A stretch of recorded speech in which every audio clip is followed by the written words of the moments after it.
Assalamualaikum warahmatullahi wabarakatuh.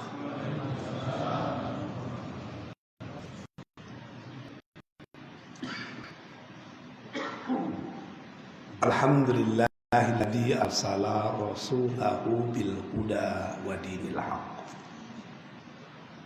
liyuzhirahu 'ala dini kullih walau karihal musyrikun. Asyhadu an la ilaha illallah wa asyhadu anna Muhammadan abduhu wa rasuluh la nabiyya ba'dah. Allahumma salli ala Muhammad wa ala ali Muhammad. Ya ayyuhal hadirun inni usikum wa iyaya faqad fazal muttaqun.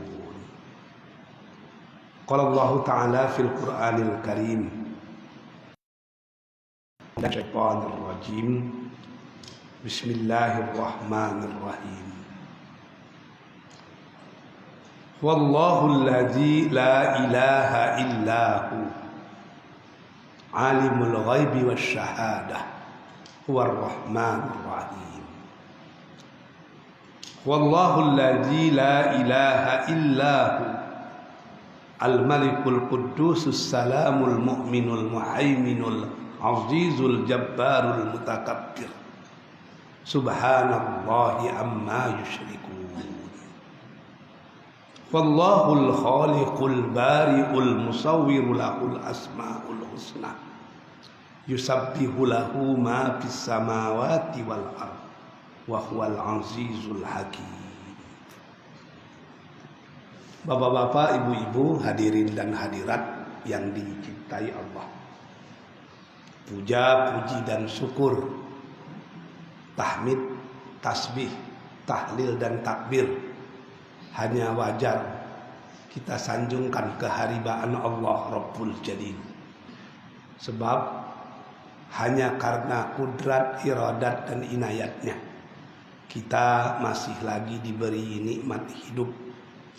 Semoga sisa-sisa hidup yang masih kita miliki akan semakin mendekatkan kita kepadanya. Selawat beriring salam kita pintakan kepada Allah agar senantiasa dicurahkan kepada Rasulullah Habibullah Muhammad sallallahu alaihi wasallam. Sama-sama kita berikrar agar tetap menjadi umat dan pengikutnya yang senantiasa menghidupkan sunnahnya dalam hidup dan kehidupan kita insya Allah. Bapak-bapak, ibu-ibu, hadirin dan hadirat yang dicintai Allah.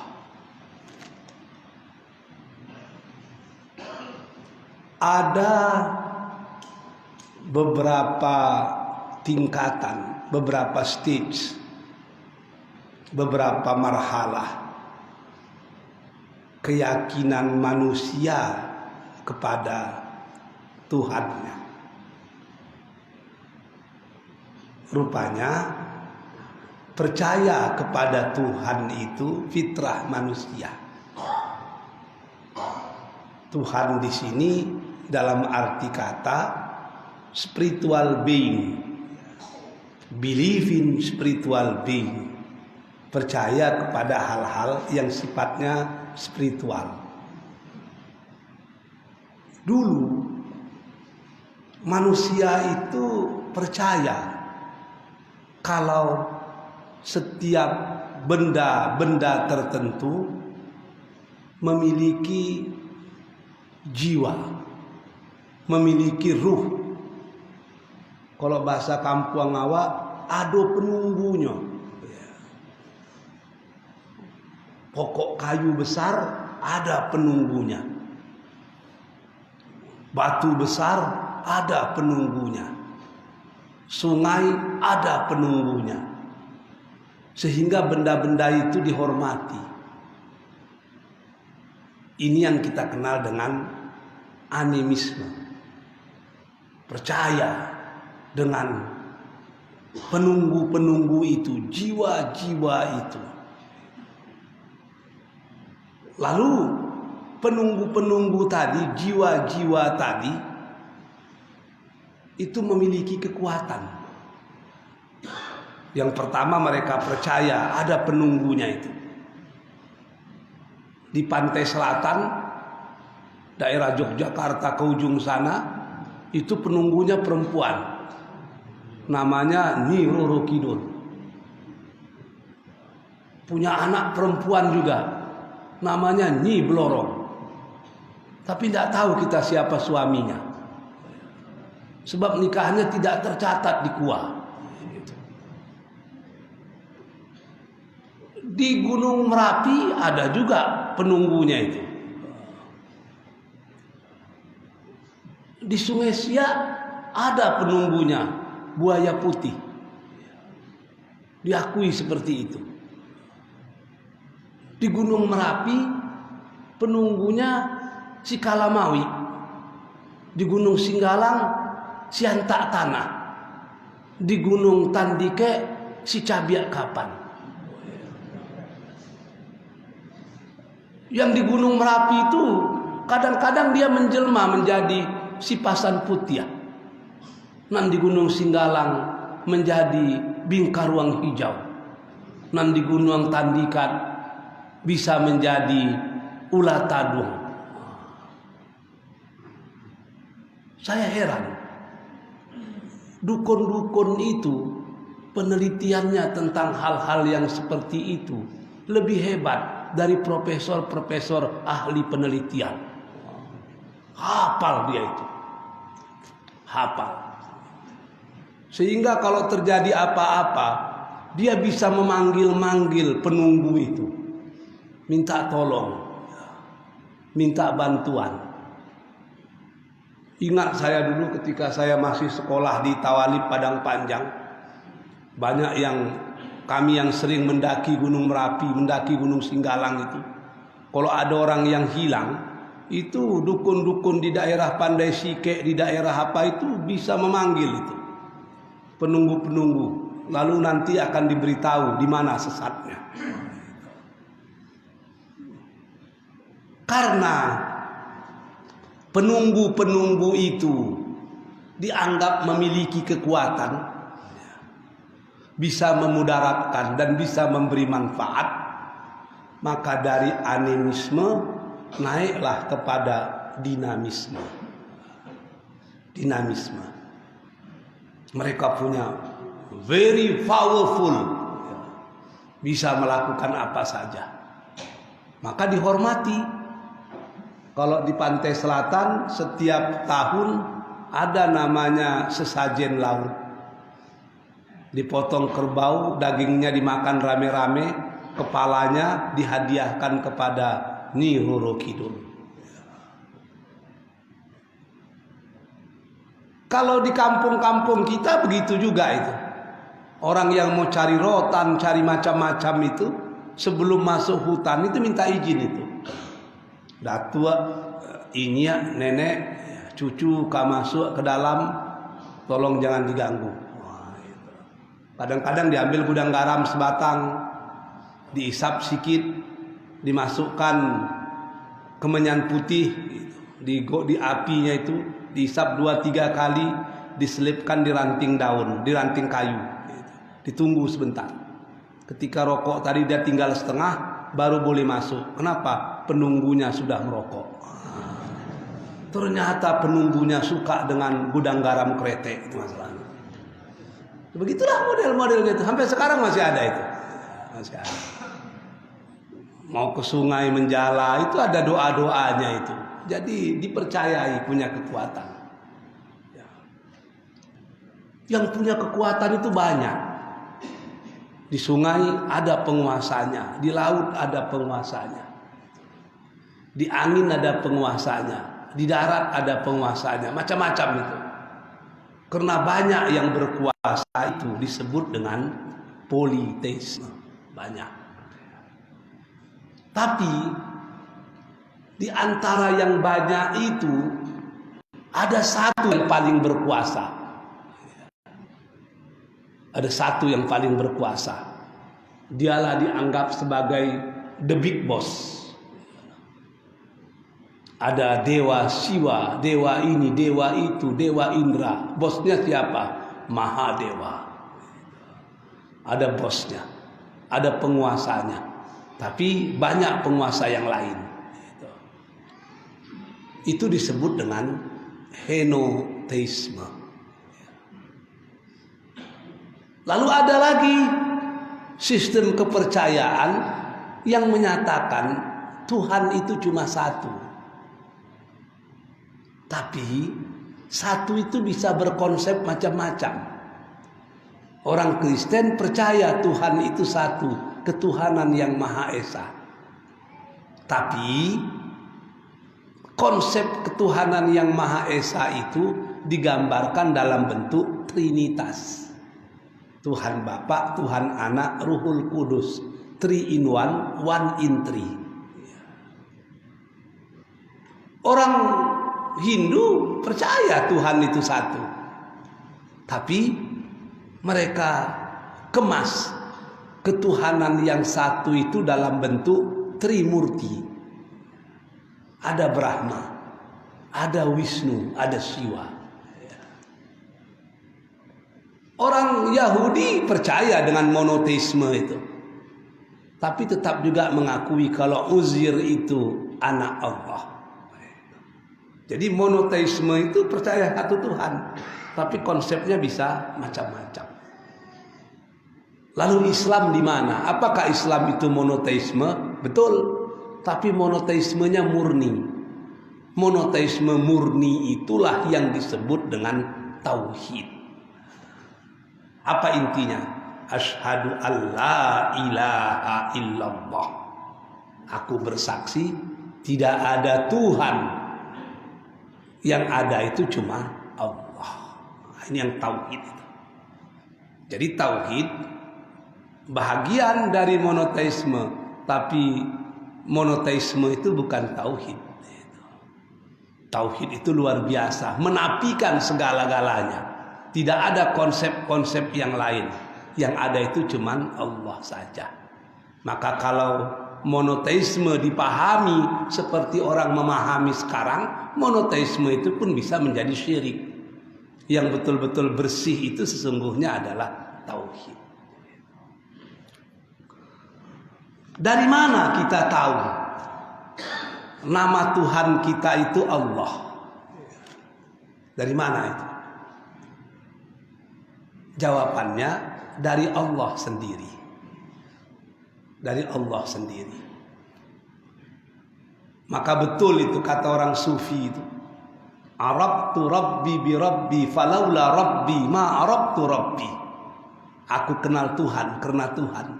Kalaulah tidak ada Tuhan, aku tidak akan pernah kenal siapa itu Tuhan.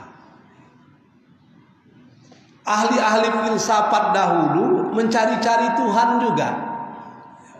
Apa hakikat yang ada ini? Kata Thales, semuanya berasal dari air. Kata yang lain dari api. Kata yang lain pula dari tanah. Lalu timbul pertanyaan, yang mengadakan air, api dan tanah itu siapa? Kata Pitagoras, the one, yang satu. Kata yang lain, the monad. Kata yang lain, super ego. Kata Aristoteles, the prime unmoved mover, penggerak yang tidak bergerak. Semuanya punya konsep sendiri, memberi nama siapa pencipta dari segala-galanya itu. Lalu dalam Islam bagaimana? Allah yang menjelaskan, Wallahul ladzi la ilaha illahu. Dia adalah Allah yang tidak ada Tuhan selain Dia. Itu konsepnya. Bahwa yang memberitahu kita nama Tuhan kita adalah Allah. Sekarang di Malaysia, di Indonesia sedang sibuk berdebat. Allah itu Tuhan orang Islam atau juga Tuhan orang Kristen? Sebab di Injil juga disebut Allah, tapi cara membacanya Allah.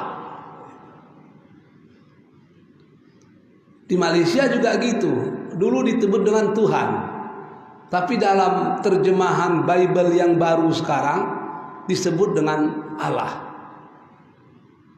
Pertanyaannya, Allah itu nama Tuhan siapa sebetulnya?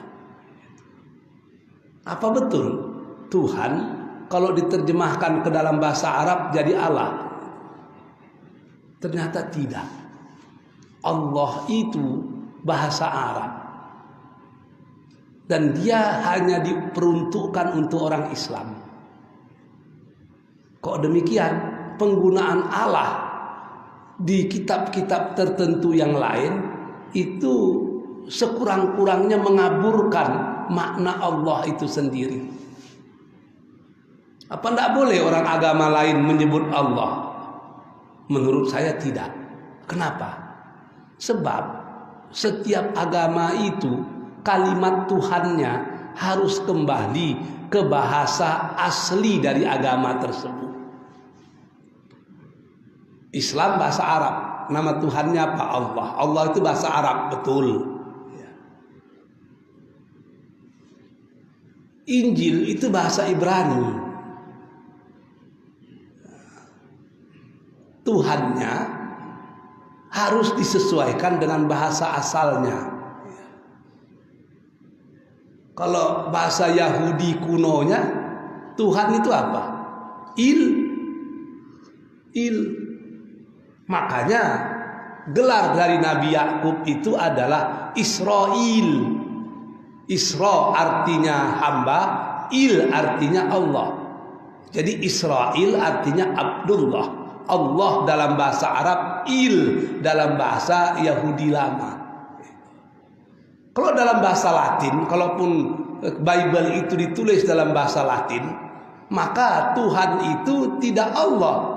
God dalam bahasa Inggris diterjemahkan dengan Theos atau Dos.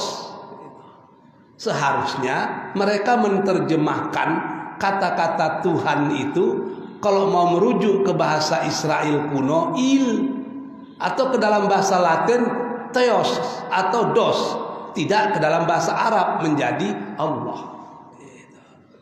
Apakah ada unsur politis di sini? Wallahu a'lam bishawab. Jadi Allah yang memberitahu kepada kita bahwa namanya adalah Allah. Itu yang selalu kita ucapkan dalam syahadat kita. Asyhadu alla ilaha illallah. Apa maksud asyhadu alla ilaha illallah? Apa maksud bahwa aku bersaksi tidak ada Tuhan selain Allah itu? Maksudnya yang ada dan berkuasa itu cuma Allah. Iyyaka na'budu wa iyyaka nasta'in. Yang layak disembah itu hanya Allah. Tempat kita meminta tolong juga Allah. Sebab Allah itu As-Samad. Namun ahli-ahli tasawuf menerjemahkan la ilaha illallah itu dengan 3 cara. Level pertama, la ilaha illallah artinya la ma'bud illallah. Tidak ada yang disembah terkecuali hanya Allah. Menyembah selain Allah musyrik. Meminta tolong kepada selain Allah musyrik.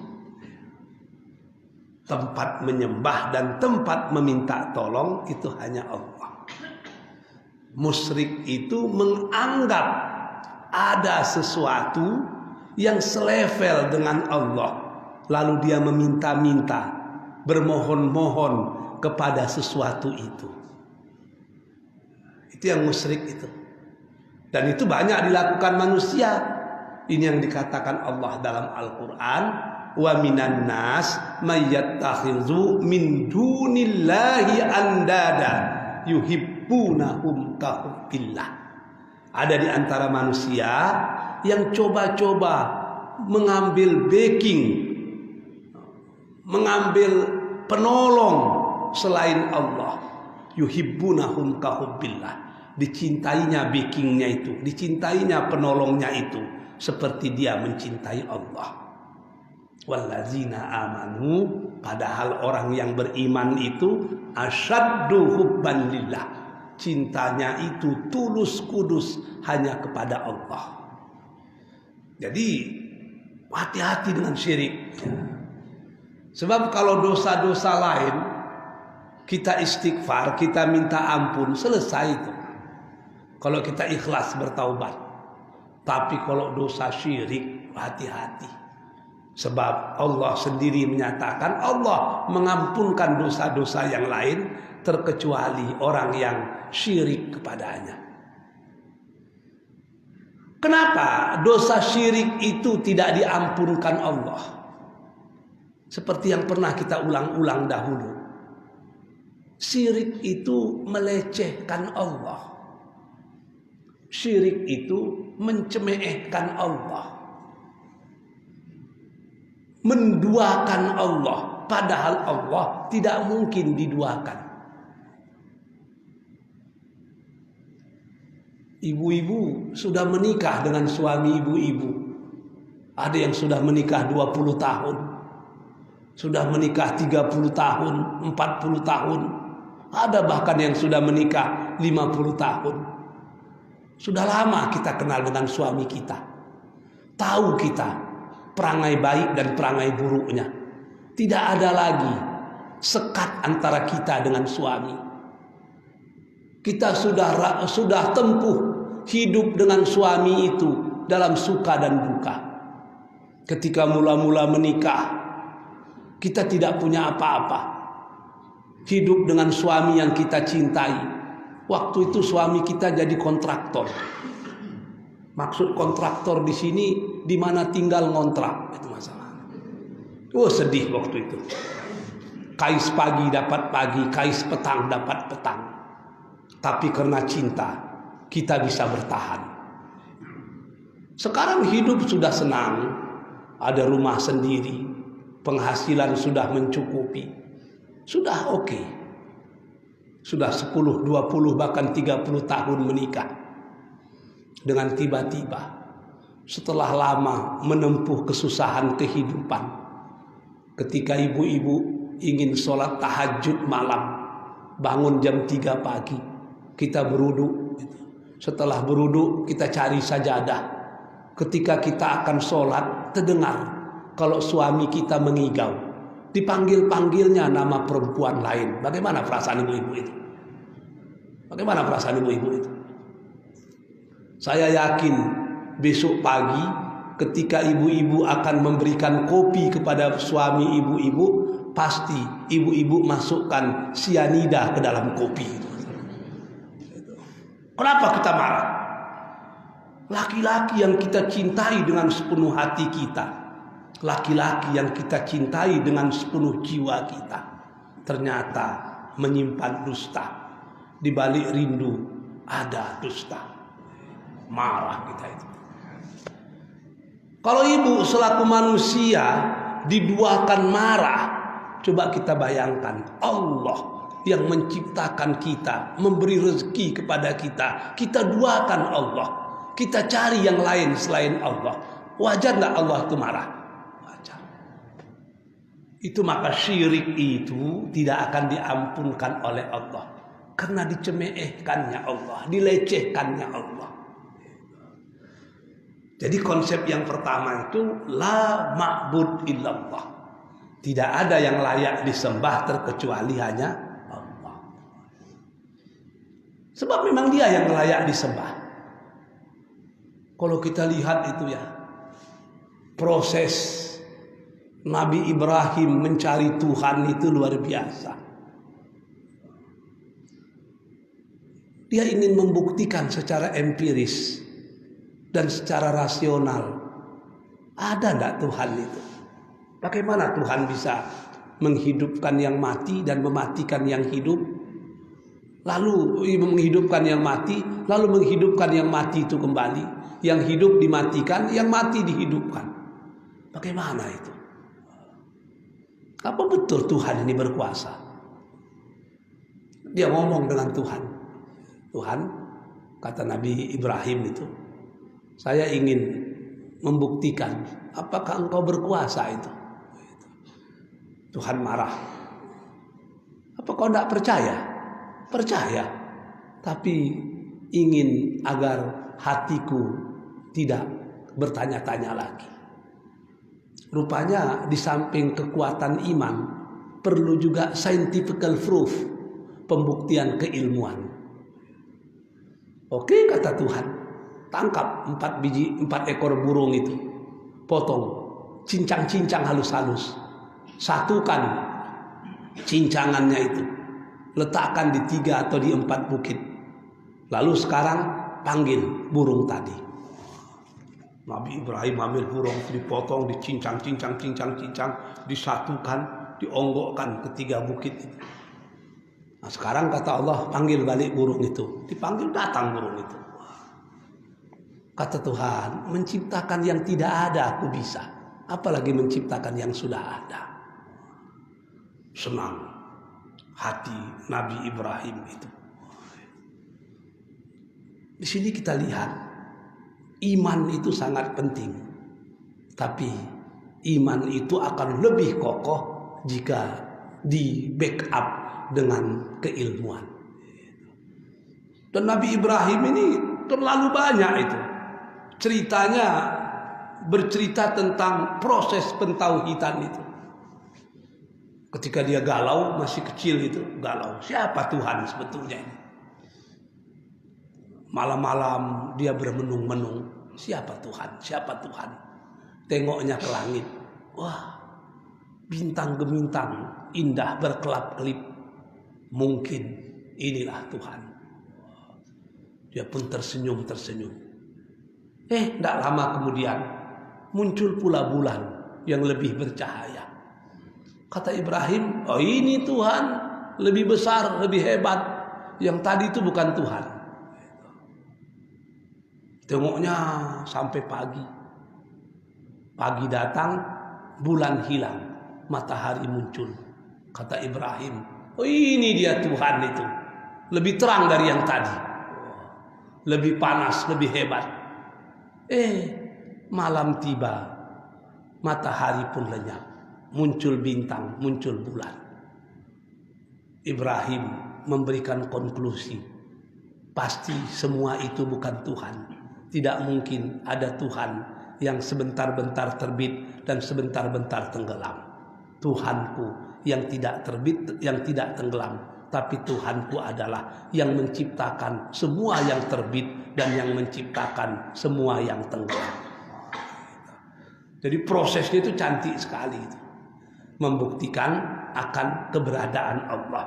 Yang Allah itu salah satu fungsinya untuk disembah. La ma'bud illallah. Tidak ada yang disembah terkecuali Allah.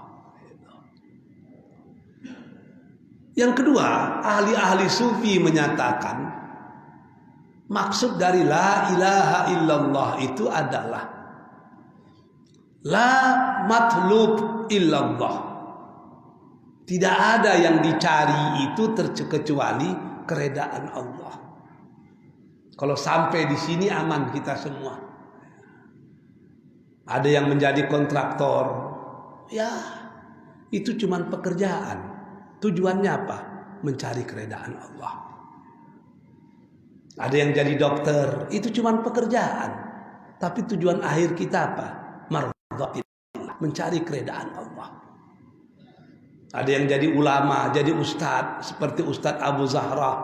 Itu cuma profesi panggilan ilahi, tapi tujuan akhirnya apa? Mencari keredaan Allah. Ada yang jadi buruh kasar, itu cuma profesi saja itu. Tujuan akhirnya apa? Mencari keredaan Allah. Kalau sampai cara berpikir kita di sini, kita tidak akan merasa rendah diri dengan orang. Kenapa? Yang ada ini cuma casing, tapi hakikatnya sama. Siapapun engkau, siapapun aku, kita ini hanya hamba Allah yang miskin, papa, kedana, hina dina. Yang kita cari cuma satu, mardhatillah. Jadi pada level begini ya sudah nggak ada lagi rasa kecil, rasa apa lah Anda yang hebat. Tapi ingat, tujuan kita cuma satu kok. Jadi la matlub illallah, la maksud illallah, tidak ada yang dicari. La matlub illallah, tidak ada yang dicari itu terkecuali keridaan Allah. Nanti naik ke level yang ketiga, la maksud illallah, tidak ada yang dituju itu terkecuali hanya keridaan Allah. Inna sholati wa nusuki wa mahyaya wa mamati lillahi rabbil alamin. Sesungguhnya ibadahku, sesungguhnya sholatku, ibadahku, hidupku, matiku itu untuk Allah, Tuhan pemilik alam semesta. Itulah yang kita maksud, itulah yang kita tuju dalam hidup kehidupan kita.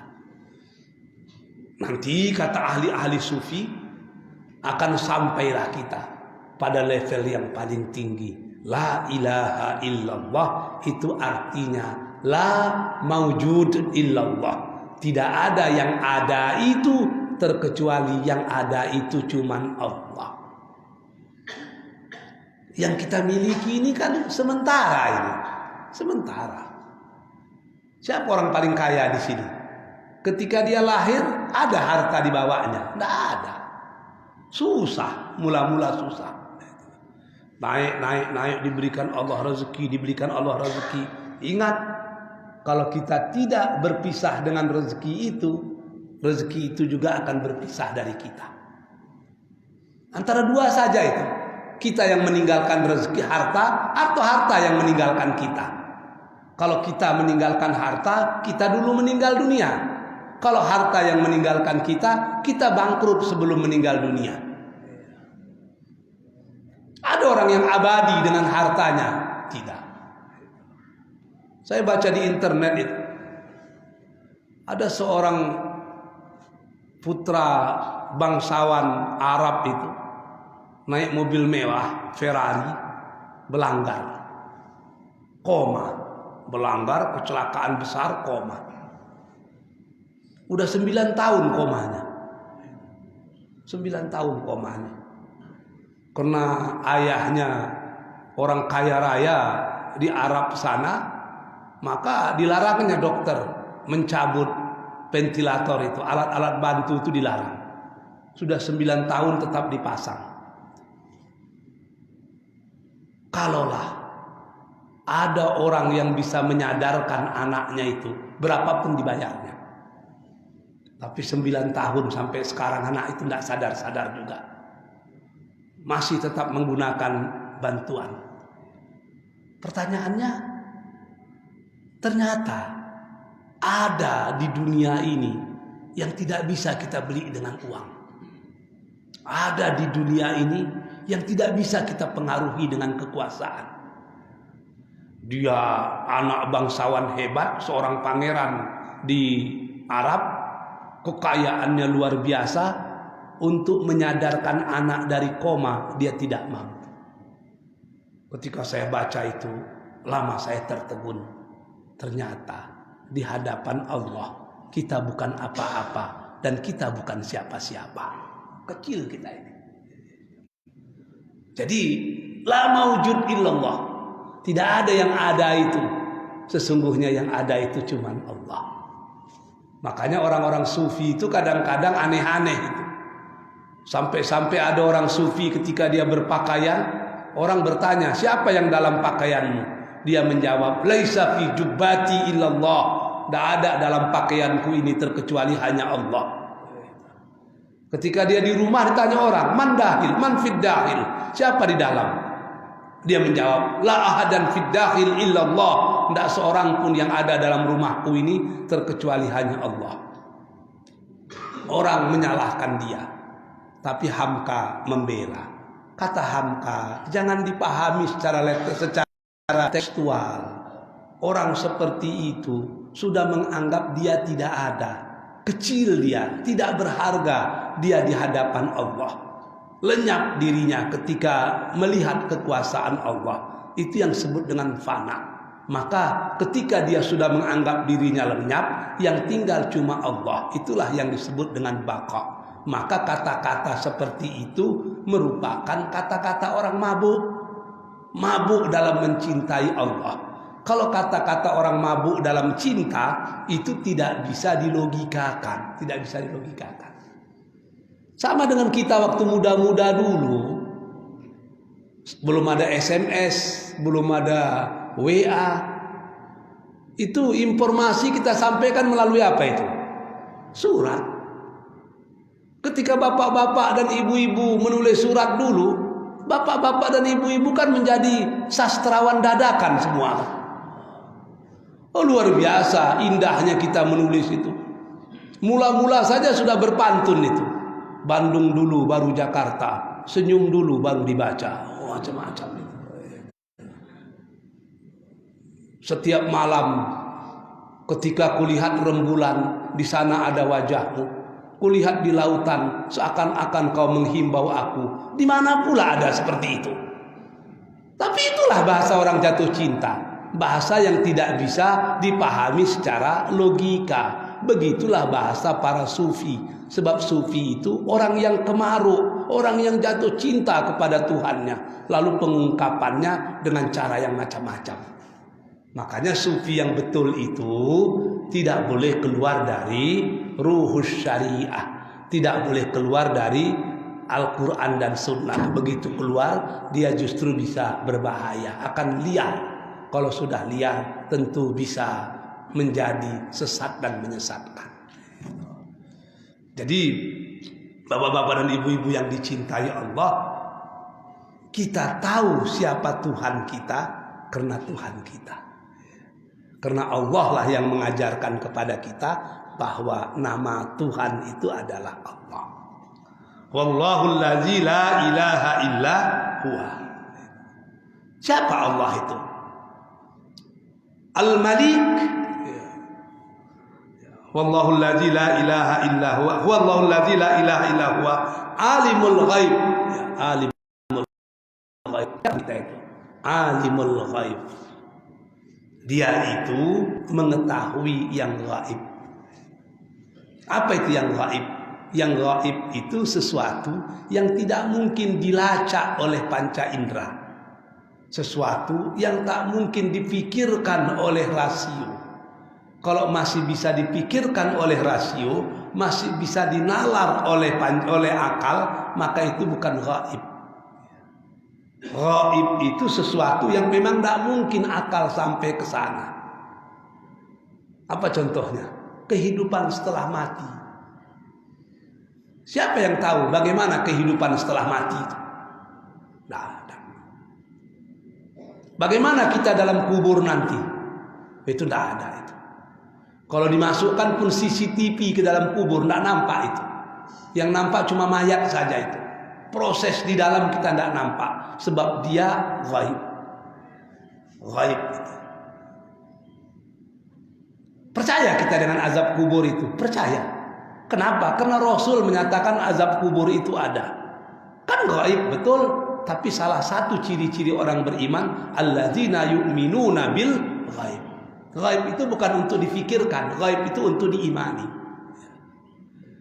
Sudah ada orang yang diazab di kubur, babak belur, marasai, lalu dia keluar berbicara, onde sakit di dalam, udah ada itu. Tidak ada. Tapi kok percaya? Karena itu gaib. Dan kita mesti mengimaninya. Sudah ada bapak-bapak dan ibu-ibu yang melihat orang dari surga datang ke dunia, atau dari neraka datang ke dunia, lalu dia bercerita, oh enak di surga, merasai di neraka. Sudah ada? Tidak ada. Kenapa percaya? Karena Allah menyuruh kita percaya. Kok nggak nampak? Sebab dia masalah gaib. Kok nggak dipikirkan? Gaib itu bukan konsumsi akal, gaib itu konsumsi iman. Jadi yang gaib itu yang tahu siapa? Allah. Siapa di antara bapak-bapak yang percaya besok masih hidup? Tidak ada. Sebab kematian itu gaib. Kematian itu gaib. Bisa datang kapan saja, di mana saja, dan dalam keadaan yang bagaimana saja. Sudah 6 hari kita berpuasa misalnya. Siapa di antara bapak-bapak yang bisa memastikan masih bisa menutup Ramadan kali ini dan bertemu dengan Ramadan yang akan datang. Ada yang bisa memastikan? Tidak ada, karena itu gaib. Bahkan saya tengok sebahagian ada beberapa orang yang menutup Ramadan kali ini pun tidak sampai ini. Jadi itu masalah gaib itu. Lalu yang tahu siapa? Allah, alimul ghaib. Yang tahu tentang yang gaib itu adalah Allah. Tapi bukan hanya yang gaib, wasyahadah. Allah juga mengetahui yang nampak, yang bisa dipersaksikan. Allah tahu yang akan terjadi, yang sedang terjadi, dan yang telah terjadi. Allah tahu semua itu. Sehingga semut hitam berjalan di atas batu yang hitam di malam yang kelam dalam gua yang sangat dalam, Allah tahu. Berapa banyak daun kayu yang gugur tadi malam di seluruh hutan di dunia, Allah tahu itu.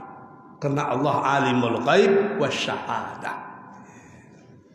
Jadi meminta-minta tolong kepada dukun-dukun agar dia meramal-ramal itu perbuatan yang sia-sia, sebab jin pun tidak akan tahu apa yang akan terjadi di masa yang akan datang. Tidak ada itu. Saya punya kawan itu, ini adik saya Yuslim pun kenal, orang Terengganu, namanya Nik, ya, Pak Nik. Itu seorang insinyur tamatan Inggris, sangat rasional. Biasanya orang-orang teknik itu rasional.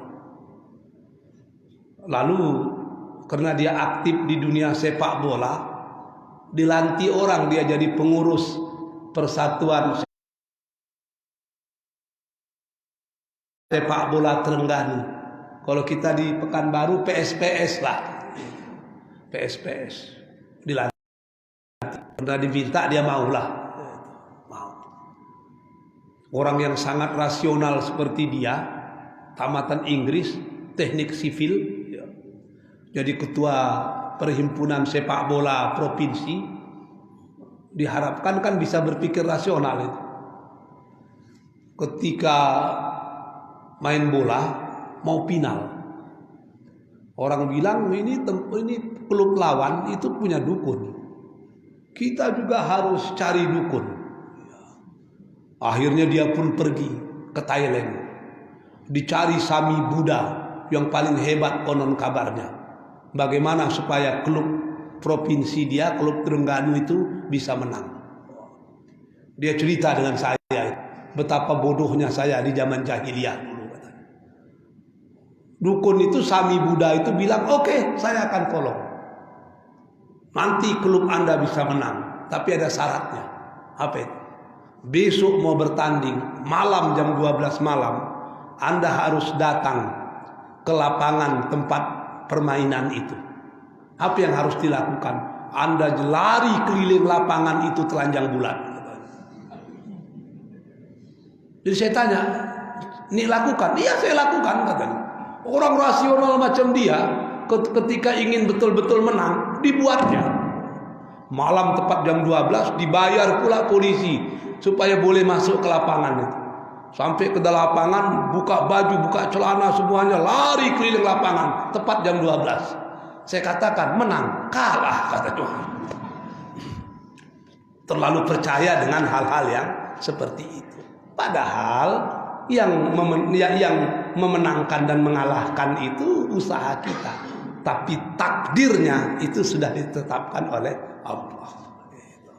Jadi meminta-minta seperti itu tidak ada gunanya. Saya ingat ayah saya itu. Ayah saya pernah jadi imam tentara di Rindam di Siantar itu. Tahun 70-an awal 80-an itu sedang sibuk-sibuk Timur-Timur. Banyak catam-catam, caba-caba itu setelah tamat dikirim ke Timur-Timur. Rata-rata itu bawa tangkal. Ada dukun dekat rumah saya itu orang Madura, itu pintar itu. Dikasih tangkal itu ke ayam, disuruh tentara itu nembak ayam itu, ditembak ke bawah lompat ke atas, tembak ke atas tunduk dia ke bawah. Jadi kata dukun Madura itu, kalau Anda pegang tangkal saya ini, Anda tidak akan kena peluru seperti ayam tadi. Oh, banyaklah yang belajar, pegang tangkal belajar, pergi ke timur-timur. Apa yang terjadi? Yang paling banyak mati justru yang pakai tangkal itu. Coba kita bayangkan, mati dalam memakai tangkal itu kan mati musyrik itu. Mati musyrik itu. Itu bukan mati syahid itu, mati saki namanya itu. Jadi alimul ghaibi wasyahada, yang tahu yang gaib dan yang tahu yang nyata itu. War-Rahmanur Rahim. Allah itu Ar-Rahman, Maha Pengasih, dan Allah itu Ar-Rahim, Maha Penyayang. Insya Allah akan kita lanjutkan pada pertemuan yang akan datang, yang membicarakan nama-nama Allah yang lain dan kenapa dan apa rahasianya di balik nama-nama tersebut. Sebelum saya tutup, kalau ada satu atau dua orang yang ingin bertanya, dipersilakan dengan segala hormat.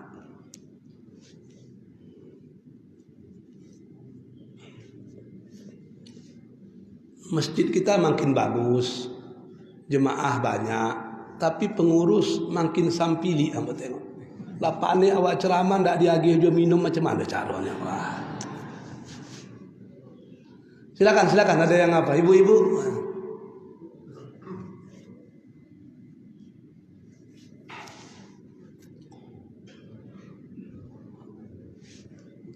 Baik masalah kaji kita atau masalah-masalah yang lain, silakan.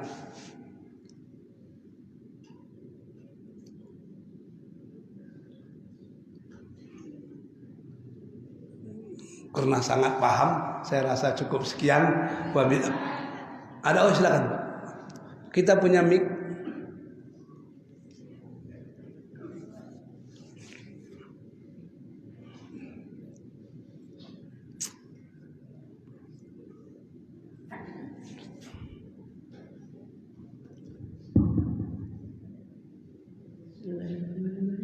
Assalamualaikum warahmatullahi wabarakatuh. Waalaikumsalam. Yang saya tanyakan masalah ada kalau di kampung itu Ustaz, orang-orang tua-tua kita itu dia mempergunakan kemenyan untuk berdoa. Itu bagaimana Ustaz hukumnya? Oh, terima kasih banyak. Assalamualaikum warahmatullahi wabarakatuh. Terima kasih banyak. Dia begini, kalau sesuatu itu ada rasionalnya dan itu logik, tidak syirik, bisa diterima. Tapi kalau tidak ada rasionalnya, tidak ada logika, tidak ada hubungan sebab akibat, itu jatuh kepada syirik. Contoh begini, yang paling mudah. Dulu di Padang Panjang itu, tempat kami belajar di Tawalib, ada guru yang bisa memudahkan jodoh perempuan-perempuan yang sudah umur 30, sudah umur 40, belum menikah juga lagi.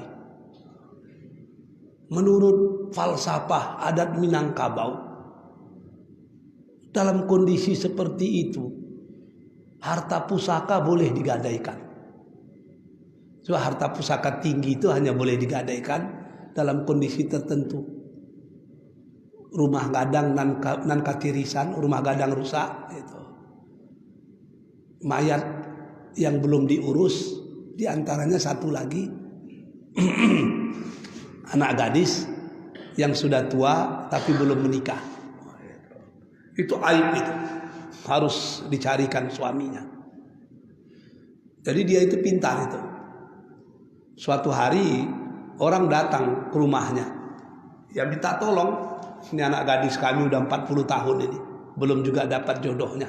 Tolonglah Angku Datuk carikan jodohnya. Berusahalah minta ke Tuhan. Maka disuruh perempuan tadi mencari 7 macam bunga di setiap kampung, dan itu dicari di 7 kampung. Jadi misalnya kampung ini namanya, kampung kita ini apa ini? Desa ini. Kelurahan apa kita ini? Ketua Karya. Diambil di Ketua Karya ini 7 macam bunga. Dan harus di 7 taman. Jadi kalau di rumah orang ini kita ambil 1 bunga, di tempat lain 1 bunga, tidak boleh 7 di situ. Udah dapat 7 di Ketua Karya, pergi pula cari 7 macam lagi di Kelurahan Delima, pergi lagi kelurah lain, begitu. Jadi 7 macam bunga di 7 taman dalam 7 kampung. Saya ada di situ. Lama saya termenung. Apa hubungan bunga dengan jodoh perempuan? Tapi saya diam aja. Nanti katanya udah dapat itu, mandikan.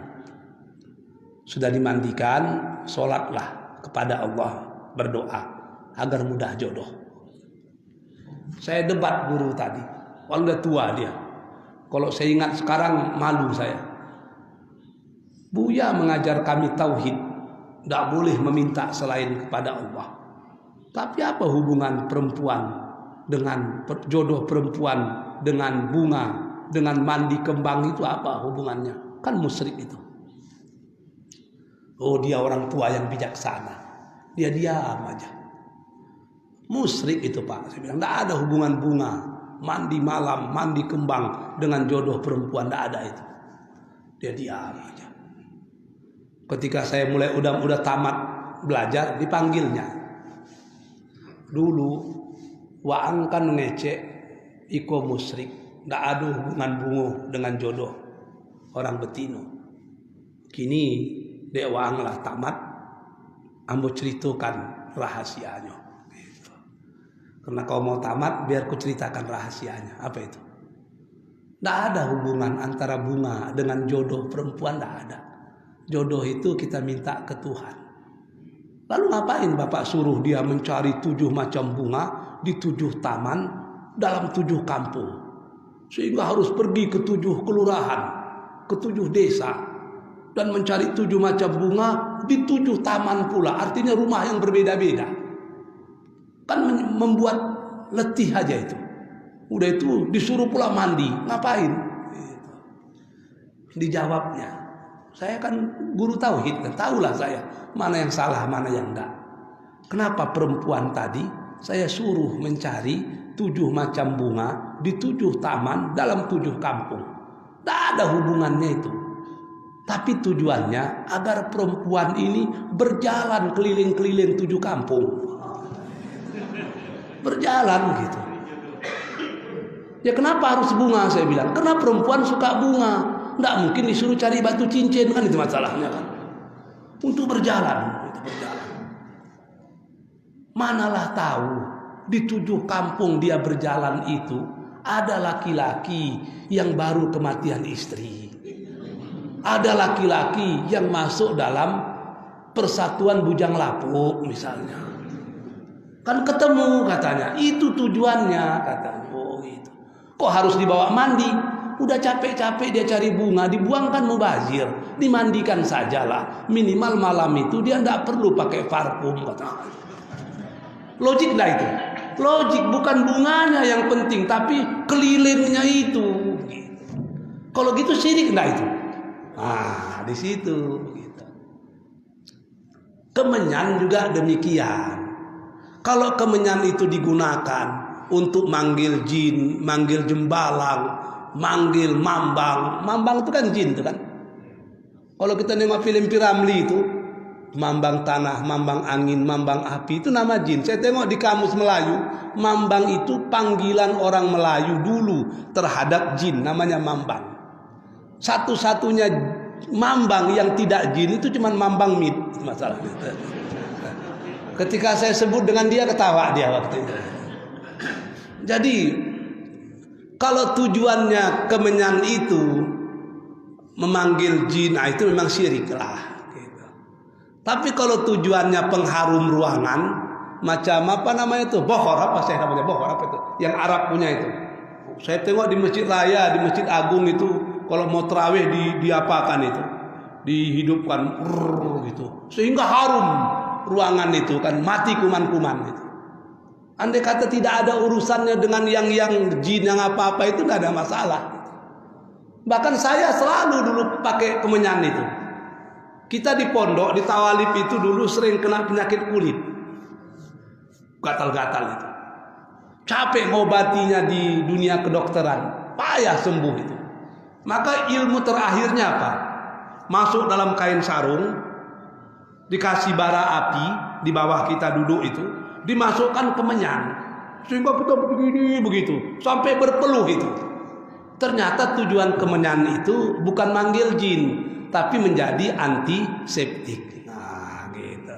Jadi kalau gunanya mengharumkan ruangan, antiseptik, saya pernah gatal-gatal, memang begitu obatnya, sampai berkeringat itu, baru selesai. Jadi kalau tujuannya untuk pengobatan, untuk apa, nah itu tidak ada masalah.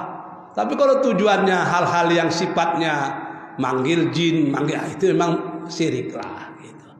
Jadi ibu tanyalah dengan orang kampung, tujuannya bakar kumanyan itu masalahnya kan. Jadi harus dipahami secara jeli gitu. Tidak mudah menyatakan ini musyrik, ini tidak musyrik. Tapi kalau tujuannya ada konsep sebab akibat, kausalitas, tidak ada masalah. Gitu.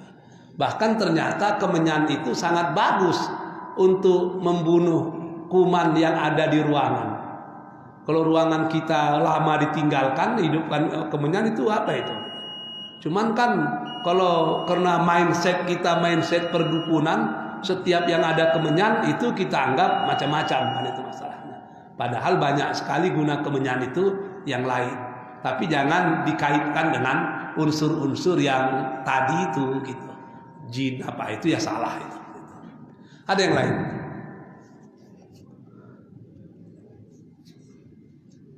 Atau ada yang memelihara jin di sini? Saya rasa cukup sekianlah, wabillahi taufiq wal hidayah. Assalamualaikum warahmatullahi wabarakatuh.